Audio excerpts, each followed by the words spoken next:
There are only just a handful of known Solidity compiler bugs.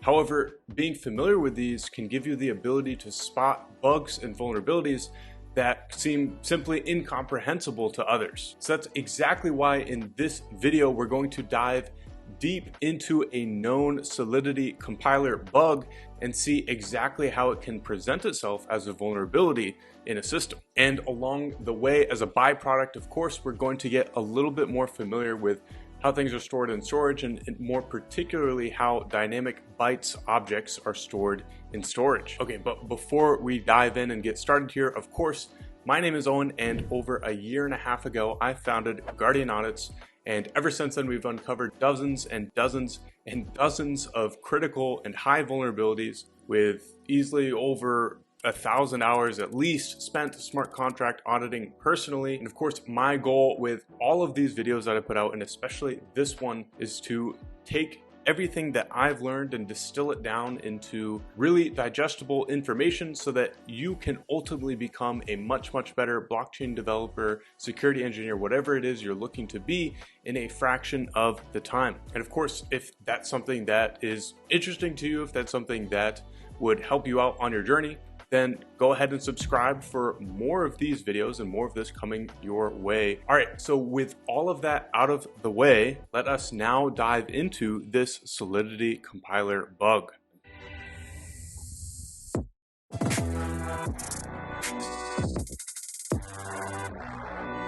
All right, fantastic. So here we are on the page for this sort of bug disclosure on the Solidity blog.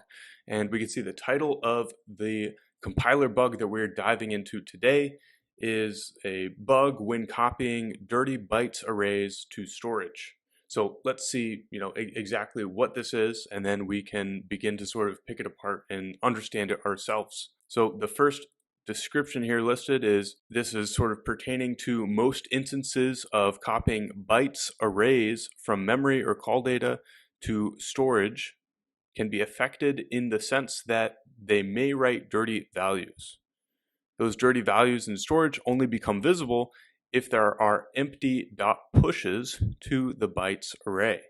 And then the resulting elements are assumed to be zero without actually writing to them. Okay, so if that didn't immediately make sense, of course, don't worry, we're about to dig into that and really understand what that means. But essentially, we could see that in this function h here, when you just s.push with an empty push to a bytes array like s is, you would expect just to get another empty byte added to that array.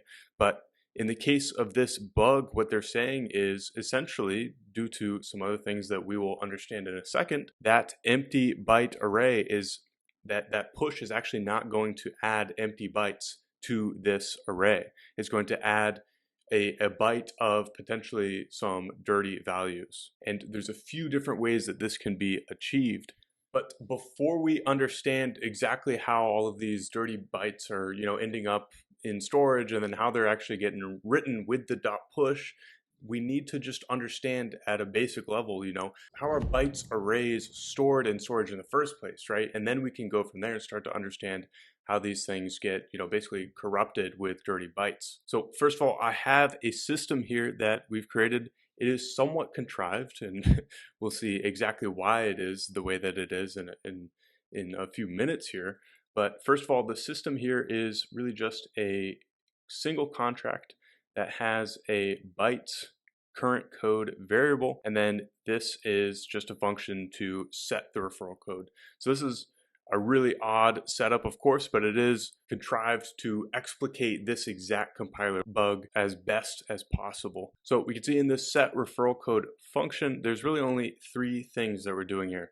First, we just have our check here to see if this is one of the allowed codes. So we're stipulating here that a code can only be the empty string, or it could be red, or it could be sky, or it could be air. And then what we're doing is we are, for some reason in this system, we are casting the code to a bytes array object, and then we are basically assigning that in storage. Okay, and then the third thing that we have here is we have a loop right here, and we are basically looping over, and again, for some reason in this system, we have decided that it is necessary to pad all of the codes with 3 empty bytes. And that's just what the system wants to do with these codes. And so, of course, the assumption is that when we're calling .push here, then we're going to be adding and appending basically an empty byte to the current code. And so this contract as it stands right now is actually perfectly fine, as devoid of any potential compiler bugs, well, that we know of. And we can go ahead and deploy it, compile it, and then deploy it. So we've got our contract here. And now what we'll do is let's go ahead and set a referral code, right? So if I want to set a referral code of A, of course it's going to revert. This is not one of our allowed codes, right? So I can set a referral code of red here. Let's try red. So this worked. Now let's go ahead and debug this transaction to see how this is working in storage, right? So if I come down to storage here, and we continue along. Okay, so we get to where we are assigning the current code. So now we've assigned the current code. So we see here that in this first storage slot, which is the current code here, we have 3 bytes stored here, right? So the first one is 72, the next one is 65, and the third byte is 64. And so of course this is corresponding to the code that we just submitted, red. Right? If I were to go into Chisel, let's say, and I were to avi.encode packed, then we get this 72, 65, 64, right? So that is exactly the bytes that correspond to R, E, and D. And so if we go back to that point in the transaction, okay, so we see we've got those 3 bytes here for R, E, and D, and then at the end of this storage word, we have this 6 here. And so this 6 is indicating basically the length of this dynamic bytes array. So it's saying, you know, we have 6 hex characters, and that is the length of this thing. So now we're in the for loop here, and when we're in the for loop, we're just going to be pushing bytes. So 2 hex characters we're going to be adding on to this current code. So if we go forward an iteration, we see we just incremented the 6 by 2, right? So we didn't actually have to add any bytes here since we're pushing a single empty byte, but we just incremented the length of the thing, right? So now we're reading until we get to the 4th byte here, and now that's the whole thing. So if we go another iteration, a little bit more, here we go. Now we're at 0A, so 10. So now we're reading 5 bytes here. So we're going there, and we're saying that's the length, that is the full dynamic bytes array. And then of course we will go 2 more when we do that final push, and we'll go to 0C.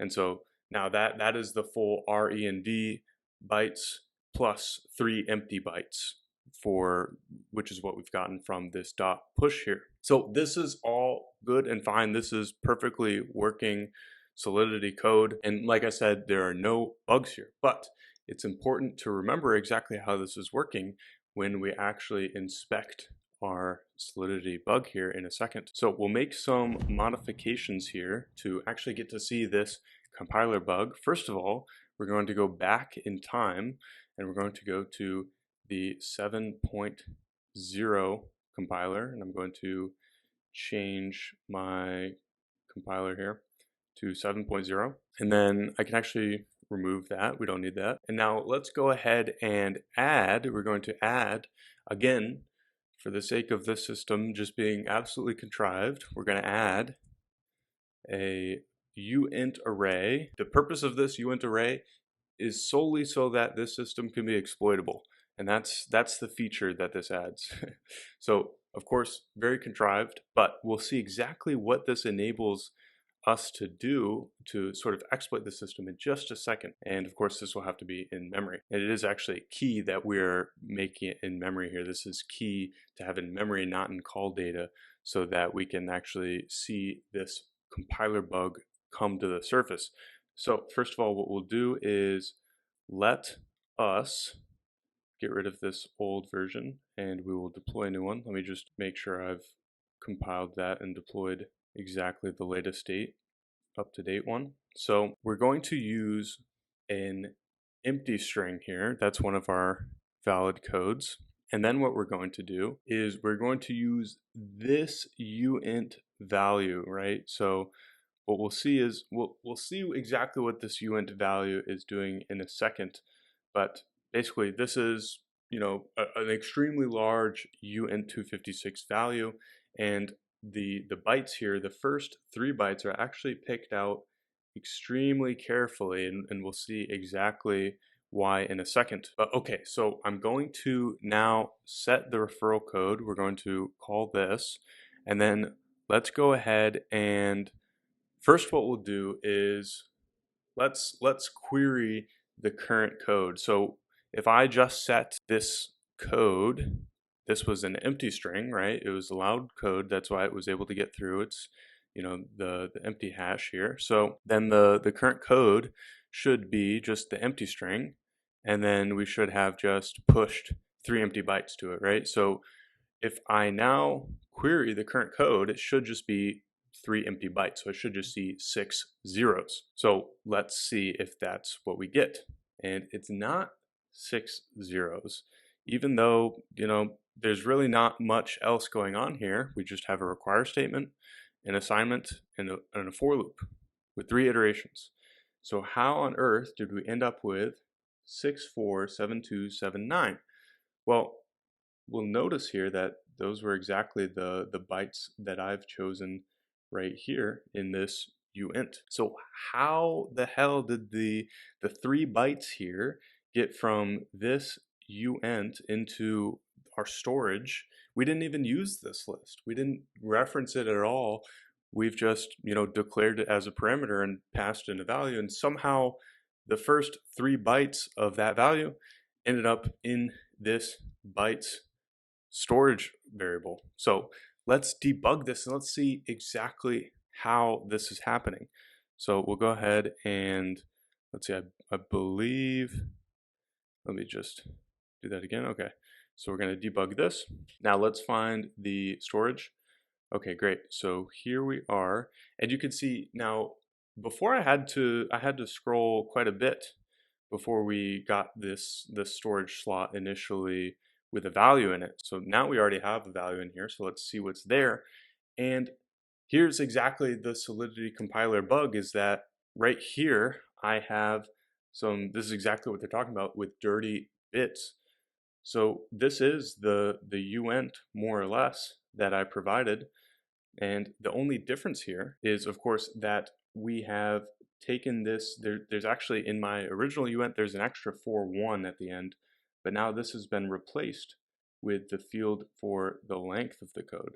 So let's see what we end up with. So we can see that's already initially there. Then if we scroll towards until we get to the current code assignment, so we get right after that, then okay, great. So at this point we have assigned current code. Let me just go back. Okay, so right at this point we have initially assigned current code to be the bytes of our code that we've provided, which is the empty string, right? However, the dirty bit values from this list that we provided, they're right here. They're still right here, and we can see we go all the way up to here, and then we have this last byte here, and this is essentially reserved for telling us how long is this dynamic bytes array. Remember, when we were pushing stuff to it, this value was incrementing, right? And so now when we've just made this assignment here, this 0, 0 is incrementing that.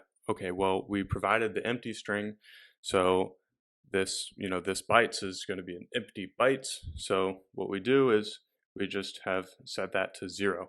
So at this point, this is actually true to what we've provided. If you did try to read this, you would actually get an empty bytes array, because they're saying, okay, the length of this thing is 0. But however, as we know, as we can see, as we're staring at right here, there are a ton of nasty bits written to this entire storage word. So what do you think is going to happen when we come and we start pushing stuff to it? Well, if we go ahead and continue to scroll here a little bit, and let's see if we we got to, okay, so we've done the first iteration of a push, and here's exactly what we got in this first 0th storage slot that points to the current code. It has the same dirty bit values, but we've got a 0, 2 here at the end. And so what we've done is we've said, okay, you want to add an empty byte to this current code. Okay, well, just like we saw in the previous, completely fine working version, we're just going to increment the length of this thing by 2 because, we can assume that the things here are actually just empty. It's an empty byte, right? 2 empty zeroed out hex characters. But in fact, because of this compiler bug, this is absolutely not, it's absolutely not empty, right? We can see there's a ton of trash here. And so if we continue on to the next loop, we'll see that this gets incremented to 04. And so now the bytes thing is spanning 6472. And then of course, if we go a little bit further, and let me open that up. We go a little bit more. We're at 06. And so now officially after the third iteration of the loop, we're reading 647279. And that's the final value of the current code. So now when we read current code, we're going to see, oh, it's the first 6 hex characters here. We're going to read 647279. And of course, if we come here, current code is 647279. And so that is exactly the crux of this Solidity compiler bug. The whole bug is really that this stuff should not be sitting in storage just waiting to be revealed by, potentially a push like this that just increments the length. So let's actually upgrade to, let's go to 8.19, and let's go ahead and I've got to switch the compiler. And then let's see, okay, we've got that compiled. Now let us delete this and then deploy this new version, and let's do the same. So I've got my uint here, so this is the same exact entry, and now of course it's been resolved, right? So the bytes is what we expect, 3 empty bytes. And so if we go ahead and debug this, and we can have a look here, if we go to the storage, we can see the storage is not already, there's no dirty bit values written to storage now. And if we continue on to where the current code is assigned, now here we go, we can see in this 0th slot for the current code, we have a completely empty word of bytes here. So now when we go ahead and we actually push to this thing, we're going to increment it to 2, and then increment it to 4, and then finally to 6. And then now it's just reading these first 6 empty hex characters.